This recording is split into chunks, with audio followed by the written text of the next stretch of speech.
every time I saw a badge, a star, a vehicle with lights, I already knew it was like a cop car. I couldn't tell you if it was the federales or it was the local constable, but I was pretty sure that was the lawman. Right. So if we're doing this to accommodate our migrant workers, illegals, or whatever the hell it is in the county, well, if you don't want to learn English, check, no problem. But I don't see why we need to accommodate them to the point of reversing the principles of our own country.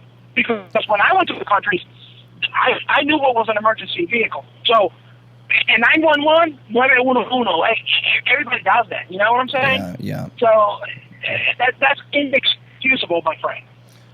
It really is. I mean, I can't think of any answer that the sheriff could give. And if you haven't seen the picture, I put it up on Twitter. You can go to Twitter at Burnie Thompson, Burnie, and you can see the vehicle. I mean, it's quite something. I'm going to see if people have commented on it yet. But take a look at this vehicle. I mean, that does not look like an American vehicle at all.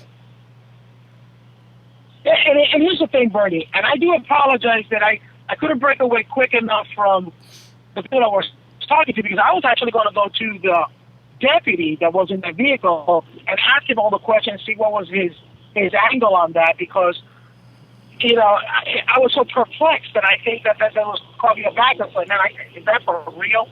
But it is. And it's not the only one, according to what the lady at the store told me. So, no, there's a couple of those around. That's amazing. Which means that there's more than one, which is whatever number too many, because there should be none. Wow. What does it say on the side of the vehicle? ALGUACIL, Alguacil. That means sheriff. Alguacil. Wow. Alguacil is sheriff, is the correct word of sheriff in Spanish. And if you see underneath it, it says Condado de Marion, which is Marion County. Condado is county.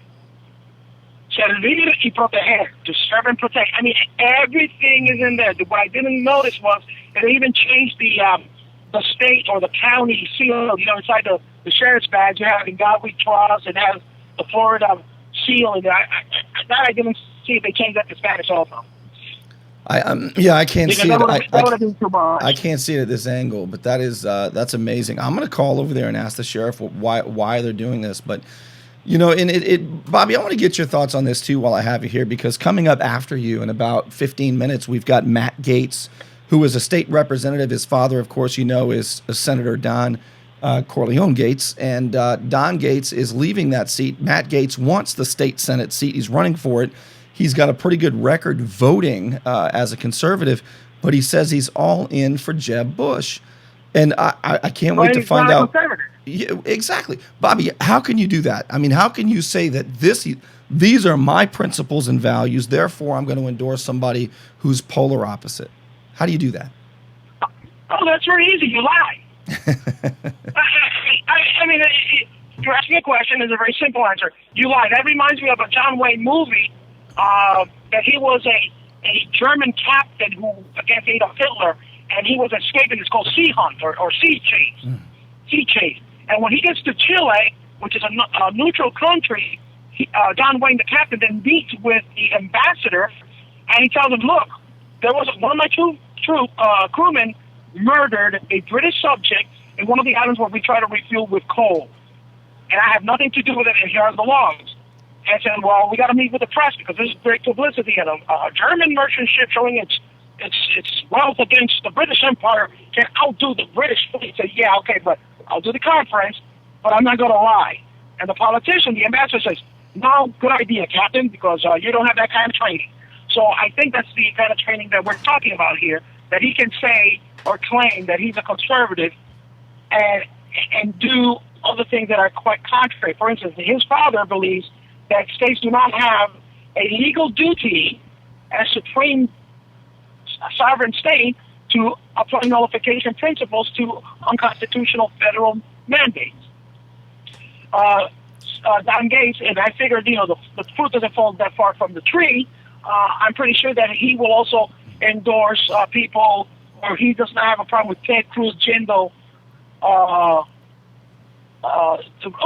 even Rubio running for presidents when they are not natural-born citizens. Right.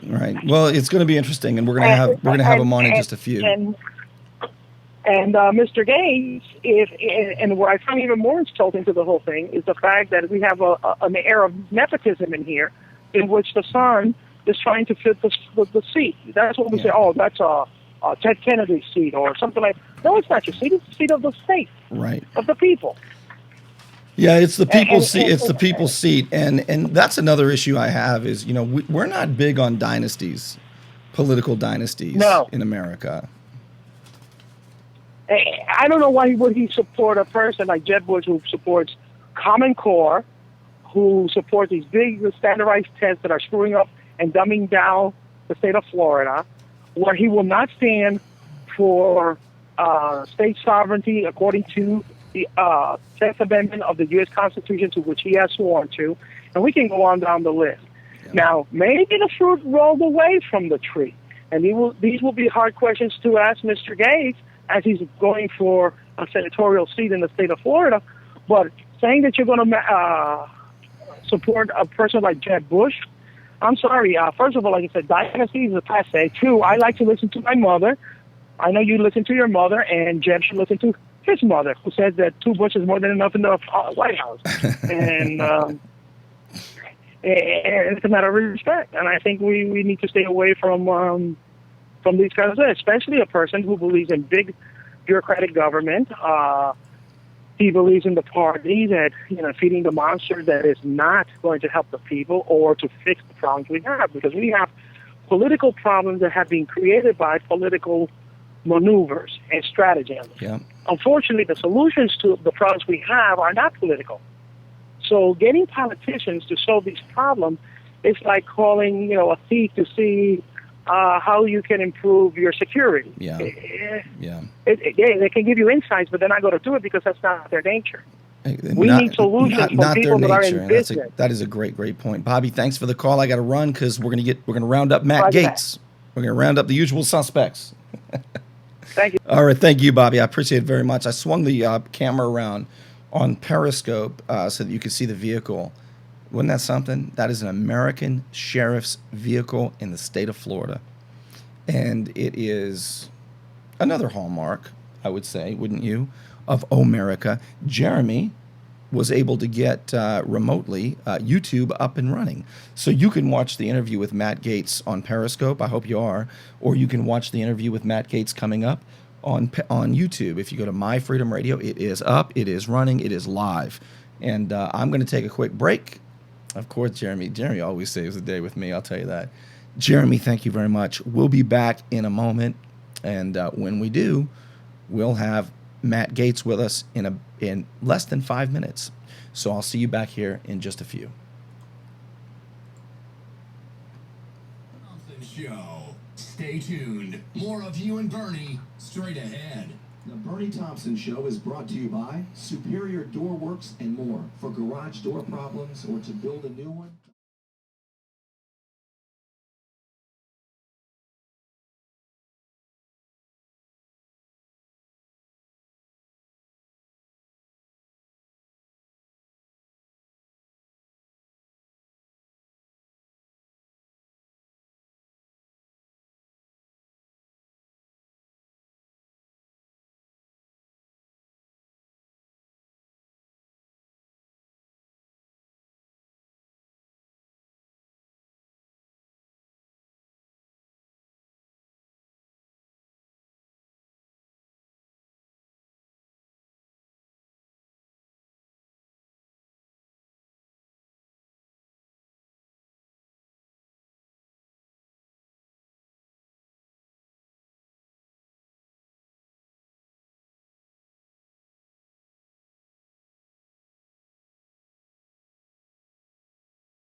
all we can do, and it's an urgent time. Don't you know that? And now, Burnie Thompson, where the golden age of radio lives on.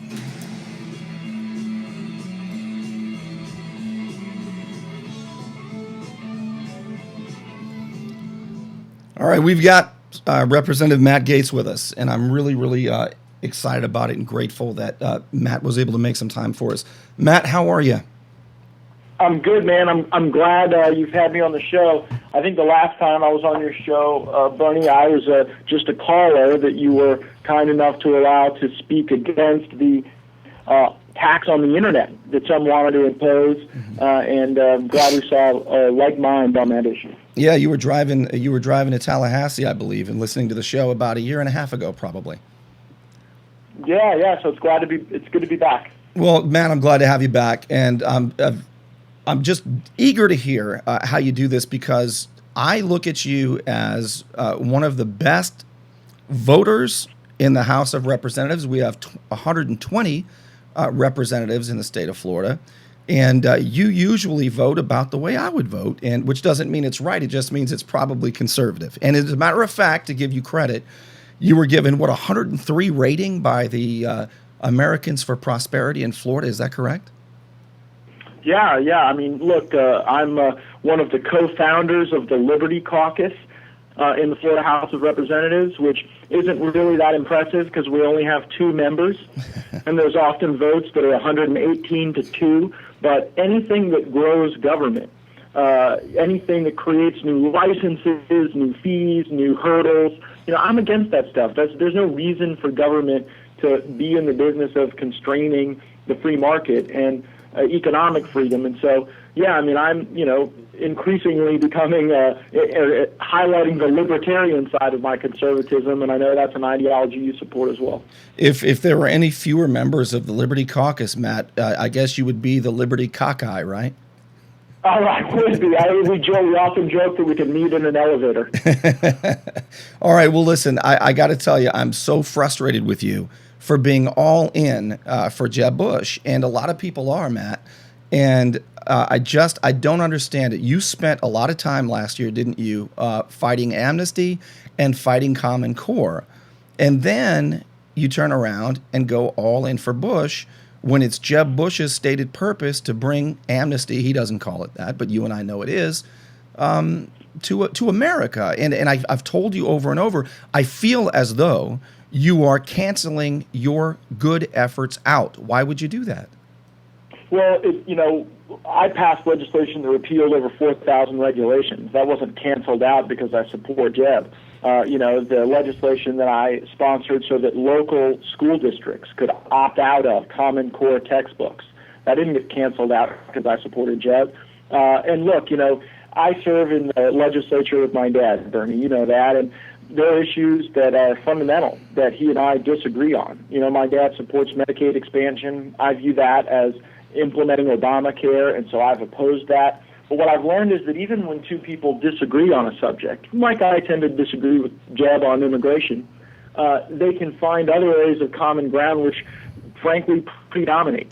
Now, I look at this field running for president right now, and I only see one person who has successfully put conservative solutions to work in achieving a growing economy. I mean, do you see another candidate for president, Burnie, who has successfully governed as a conservative and put conservative solutions to work in a way that led to improved prosperity for everybody? Because that's really what I'm about. I'm about economic freedom, and I want to see somebody like Jeb who's cut taxes, who's reduced the size of the government workforce, who wants the government less involved in people's lives.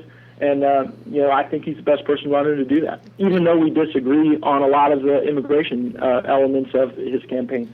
Well, Jeb Bush, more than a decade ago, was a pretty good governor, But Dan Marino, was an awesome quarterback. I doubt, though, Dan Marino could throw for 4,800 yards today.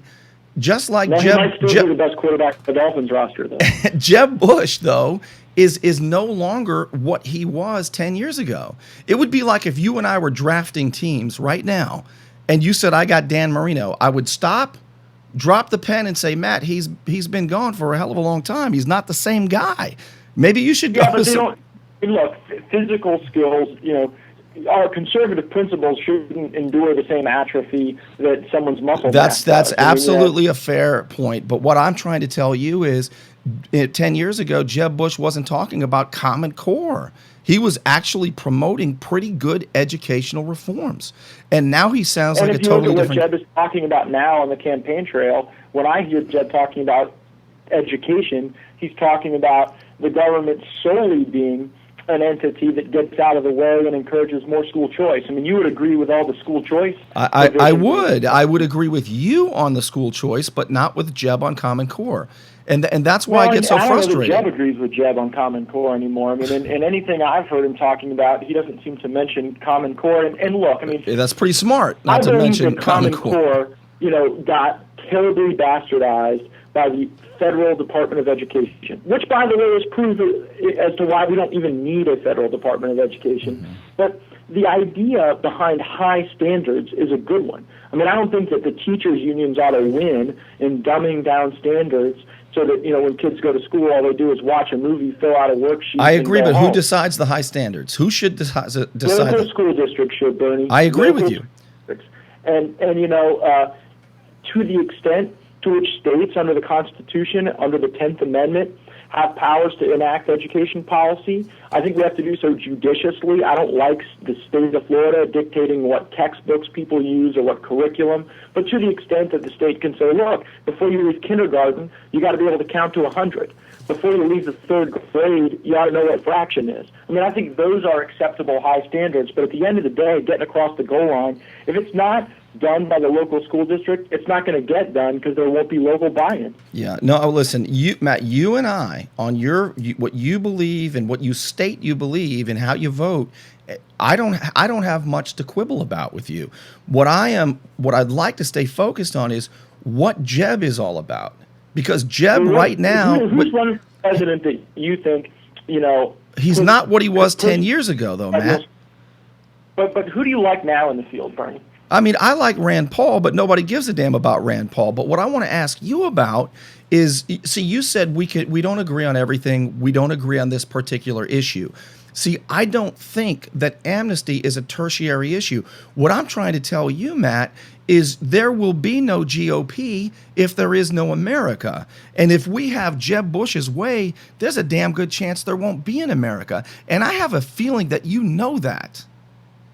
Well, I would not classify Jeb Bush's presidency as the end of the country. I think that Jeb would I said not amnesty. be likely to even get past some of the elements of his immigration plan which are most controversial. I mean, look, one of the issues where I disagree with the governor is on the issue of creating new entitlements for illegal aliens. In the state of Florida, we had a situation where a majority of Republicans, Burnie, not just a majority of legislators, a majority of Republicans voted to do new entitlements for illegal aliens to get in-state tuition. And I had to break with my own party to vote against that. So why would you cancel yourself out with a President Jeb Bush? And that are good, Burnie. Let me ask you this. Would you agree with this? Would you agree that in the legal immigration system we have far too many family reunification visas and not nearly enough visas to bring in highly skilled people? Yes. Yeah, right. I mean, because basically family reunification is in many cases a way to get people over here to sign up for benefits. Exactly. In many cases it's not as well, but if someone's coming over here because they have a skill that someone's willing to pay for, well, that's free people moving to participate. Well, you and I know that, but you and I have no argument there. You and I have an argument with Jeb Bush. But Jeb and Marco both have come out and said that that's a major element of their immigration reforms is to change the way we do legal visas. They also want to reward. They also want to reward those who broke the law, and you know that. Wrong. That's wrong. That we have to look. You're dead right, Burnie. If we don't have borders, we don't have a country. Okay, it's pretty simple. And if we don't enforce the border, if we don't have rule of law, the whole American promise erodes. Now, I don't believe that Jeb Bush is going to implement anything relating to amnesty, certainly before the borders are secure. And I think that securing the border is not something that we're going to do just by building a wall, just by having a. You say just wait. You say just by building a wall as though you're dismissing it. How about we start with building a wall, Matt? You say just by building a wall. How about we start with building a bigger wall to get a bigger ladder? I mean, I think that at the end of the day, you have to have drone surveillance. You have to use technology. The real wall you have to build is in the employment space. That's why I was one of the sponsors of the E-Verify bill that passed the Florida House and died in the Florida Senate, because we have to have E-Verify. Jeb supports E-Verify. Most of the illegal aliens in this country overstayed a visa. So building a wall isn't going to stop them. It's going to stop some others. But, Jeb's right on E-Verify. So I'm just not look, I also love Rand Paul, by the way. If I wasn't supporting Jeb Bush, my second favorite person running is Rand Paul. Rand Paul is the one whose values match your stated values. You are going. Policy, I mean, not on foreign policy, because Rand is a guy you look at this Muslim. Wait, which part of his? Okay, I don't want to get too far off track, but I always hear this, not on foreign policy, and then I don't hear too many things about his foreign policy that we would be that opposed to. What do you mean? Rand Paul wants to reduce defense spending. Well, the threat of radical Muslim extremism is real, and it is increasingly showing up in this country. This is not the time to cut defense spending. Well, we could cut defense spending in half, and we could actually focus on things like securing the border, missile defense, and so on and so forth, and stop all this democracy building and stop all of this emergency aid Bolshevik. Listen, you and I could make this country a hell of a lot more secure without spending damn near $1 trillion a year on defense spending. A lot of that is a boondoggle. I mean, I don't know, man. I look at what it would mean to the world right now. President Obama has completely eroded the confidence that our allies have in us. So if we follow the Obama presidency with efforts to cut defense spending in half, I think that we start to have allies that increasingly aren't relying on America, and then they no longer reflect our values for freedom and liberty. All right, I don't want to get too far off track, Matt, but I do want to say this. Let's take ISIS, for example. ISIS, their stated goal is to be the big dog, the caliphate of the Middle East. And do you know who they threaten? And the world. Do you know who they threaten? Iran, Saudi Arabia, Syria, Jordan, Egypt. And you know what we're doing as America? We're chasing them, we're arming them, and then we're chasing them around, running interference. If we got out of the way, those Arab nation states would decimate ISIS. We're running interference for ISIS and then allowing them to come in the border. Now, I will say that is primarily Obama's fault, but also the Republicans like Steve Sutherland, who voted to arm ISIS and wanted to put illegal aliens in the U.S. military. By the way, Jeb wants to do that. Jeb wants to give illegal aliens a chance to serve in the U.S. military so that they can earn citizenship. That is wrong, Matt. There's a lot of immigrants that fought for this country. And they can still do it now. They can still do it now, but you have to be legal, Matt.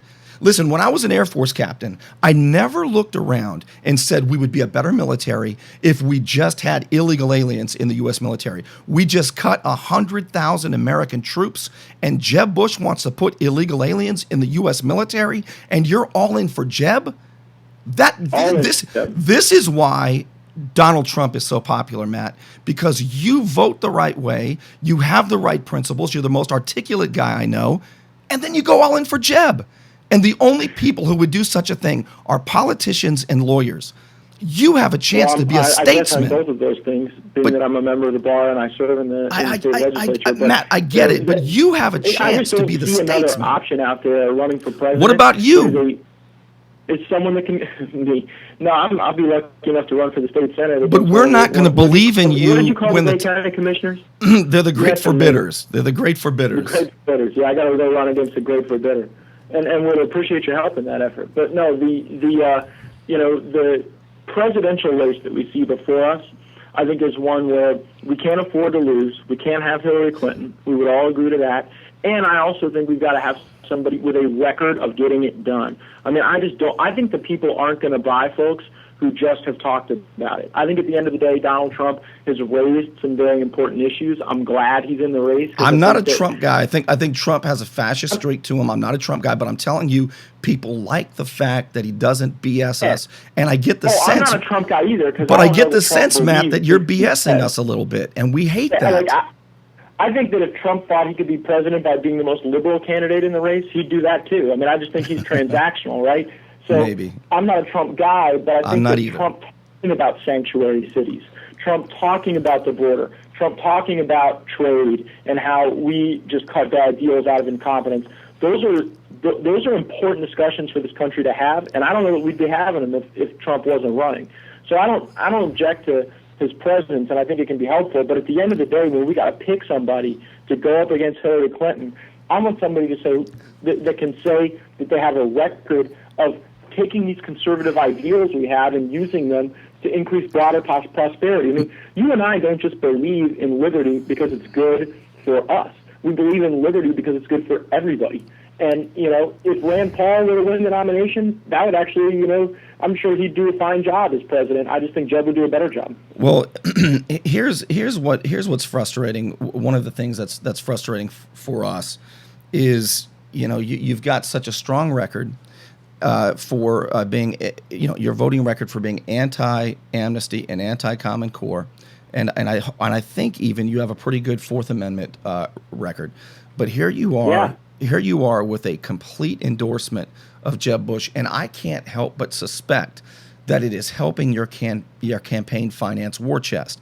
You're running for the Senate seat, and how much money do you now have in the war chest? I think just under $600,000, but none of it came from Jeb Bush, the Bush family, or any Bush family associates. But it comes from comes from the establishment Republicans, of which Jeb Bush is the poster child. Not really, Barry. Yes, that's not true. I've actually raised more. I have more contributions, under $200 than any person running for the state Senate in all of Florida. A lot of my support has come from people $25, $50, $100 at a time, but they give every month or they give every quarter. So, if you would look at my campaign finance report, you're not going to see a lot of, established Republican politicians or, forces. You're largely going to see small donations by people in my district. Now, there are large groups like, Americans for Prosperity that recognize that the things I go and fight for are good for all business, not crony capitalism, but good for everybody, and that have lended support to the campaign as well. So I think that that's a good mix. But yeah, supporting Jeb Bush one time wrote me a personal $100 check back in the year 2010, and I was very grateful to get it.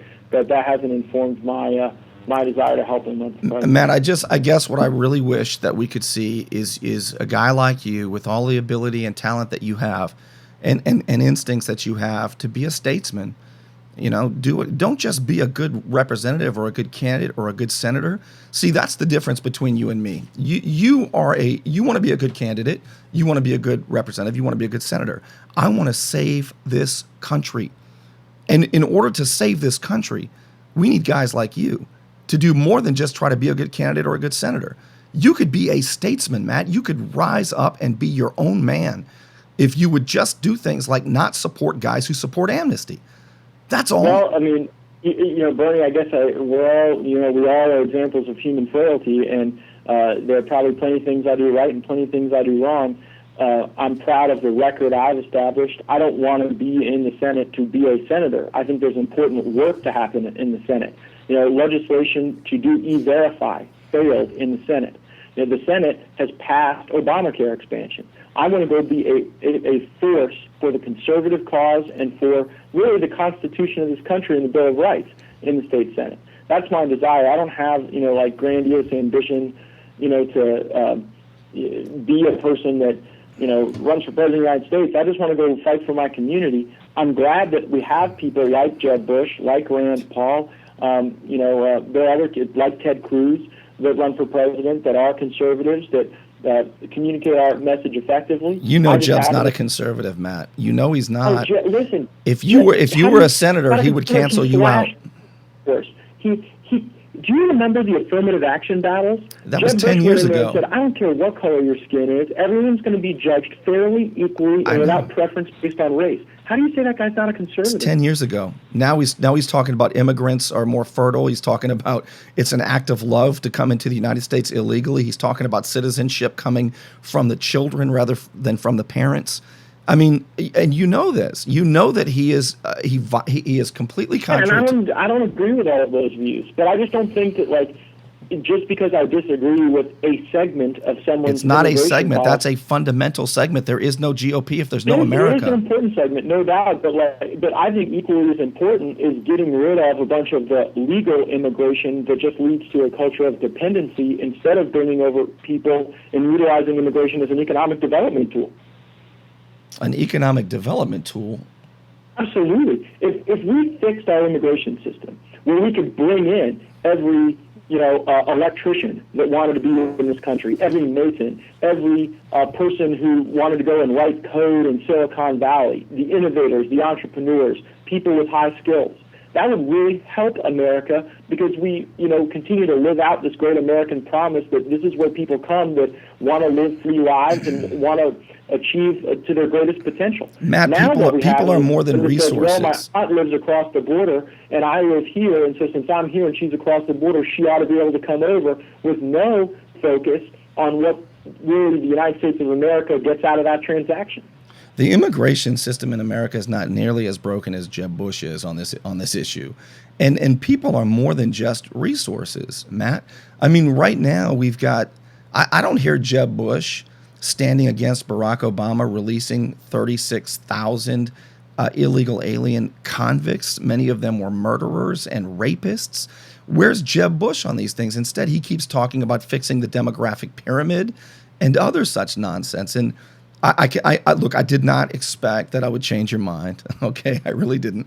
I also you've been very gracious in giving me time to explain my position. And you've done exactly what I think you should do and come on and talk not to me but to the people, which is what you're doing. And I do appreciate that, Matt. And I appreciate your voting record. But I just sit here and shake my head and say America will not be okay until guys like you stand up and do the right thing, vote the right way, and then say, no, I'm not going to endorse a guy who's opposite of me. And Jeb Bush is the opposite of you.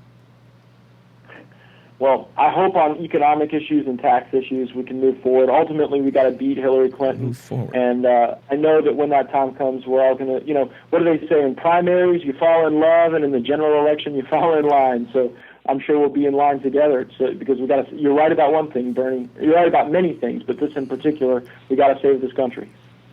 All right, Matt, I appreciate it very much. I hope that you feel like I treated you fairly, and I hope that we can do it again. Absolutely. Just treat me more fairly on Twitter, all right? To all our listeners, I'm at Matt Gaetz. I'm the one that Bernie's talking about, half the time when you're tweeting. All right, Matt, I appreciate it. Thank you very much. That's Representative Matt Gaetz. I hope that I was able to give him a fair shake at it, and I hope that I know he didn't hear me on listen, the truth is the guy has the ability to really be special. But instead, and I told him, I feel like he is jockeying for position, and it feels all too political. And that is exactly the reason people are drawn to a guy like Donald Trump. But I wasn't holding my breath for Matt Gaetz to not be all in for Jeb Bush. I was only hoping to make the point as best I could. So, lines are open. If you would like, and I see Chris Ann Hall's with us. Chris Ann Hall, why don't you join us? I'll give you the phone number right now, and you can call right now. I'd love to get your thoughts on this because there's nobody I respect more than Chris Ann Hall on many things, but especially on the Constitution and the understanding of the proper role of government. So, Chris Ann, if you have a chance to call right now, I'm going to take your call. Here's the phone number. It's 850-252-8260. 850. I'm going to hold it up. 850-252-8260. And if any of you are wondering what I'm doing, if you're on Periscope, you know, because I'm holding up that phone number, 850-252-8260. 8260. That's the number to the show. Your thoughts on the interview with Matt Gaetz. And there's a very interesting story about Chris Ann Hall, by the way. And Matt Gaetz's father, Don Gaetz, who's the president of the Senate, they bumped into each other in person about, maybe 4 years ago, maybe 5 years ago. And she is and Chris Ann Hall is calling, she is in favor of states standing athwart the federal government and yelling stop, and he's not. And he's told a story. He told a story about Andrew Jackson saying, let's shoot the first nullifier and hang the rest. And he said that about Chris Ann Hall. And now here is Chris Ann Hall. Chris Ann, how are you? I'm doing fantastic. How are you, Bernie? I'm fighting off a coughing fit, but I want to hear what you thought of that interview. You know, I didn't hear the whole thing. I actually came in at the end. We're on our way to Orlando. I'm teaching a meeting tonight in Orlando, and I saw your Periscope pop up on my phone, and I thought, oh yeah, this is the Matt Gaetz hour. And I came in where he was talking about amnesty as an economic solution, and I'm glad I wasn't driving. I'd have probably ended up in a ditch. It's remarkable. So since when? Here's the thing, and JC's sitting right next to me, so I'm sure he'll chime in if he Pastor JC Hall, your husband, yes. Yeah. Is this? Since when did economics justify breaking the law? Great question, right? Oh my goodness, I can get rich, and all I have to do is steal from other people to do it. Woohoo! That's an economic improvement, isn't it? I've improved my economics by violating the liberty and the laws of other people. I'm writing down your question. It's a great question. But you know what Matt Gaetz would say? He would say, I'm not advocating doing that, Chris Ann. I'm advocating fixing a broken immigration system so we can bring the best and the brightest instead of the people we have now. Well, you know, that is an absolutely false and ridiculous statement, because the system is not broken for bringing the best and the brightest into America. We have been bringing the best and the brightest into America since they were coming through Ellis Island. The system is not broken. The system, the enforcement of the system is what's broken. We think that we have to fix the system to bring in the best and the brightest. It's only because the numbers are becoming so diluted by the criminals because we create no environment of legality. We look at all of the immigrants that have come to America legally. Number one, name for me an illegal immigrant that has become the best and brightest in America. I can show you throughout history the legal immigrants who have become the best and brightest in America. Mm-hmm. And you don't become a shining beacon of American exceptionalism by shunning the system that actually is set up to bring you in legally. Because the whole purpose of becoming a citizen is, number one, declaring your loyalty and submitting yourself to the jurisdiction of the United States. And if you come here illegally, number one, you are defying the jurisdiction, and you are proclaiming you don't care about the laws. How do you embody American exceptionalism when your entire existence is contrary to the law and that exceptional nature? Isn't that something? I mean, 94, and I'm with you. I mean, just the idea, you were shocked, and I saw your comment on Periscope. It made me smile.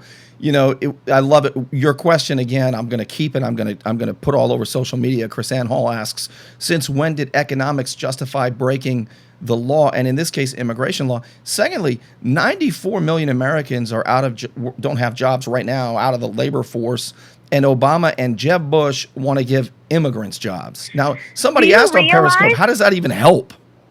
Right. Well, do you realize how much more money we would have in our healthcare systems, in our school systems, within our communities, our police force, our jails, our judicial systems, our economic systems, if we were not constantly picking up the tab for people who are not even here legally? Yeah.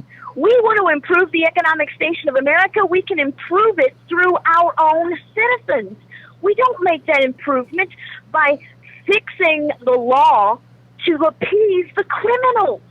Yeah. That's what this whole idea is.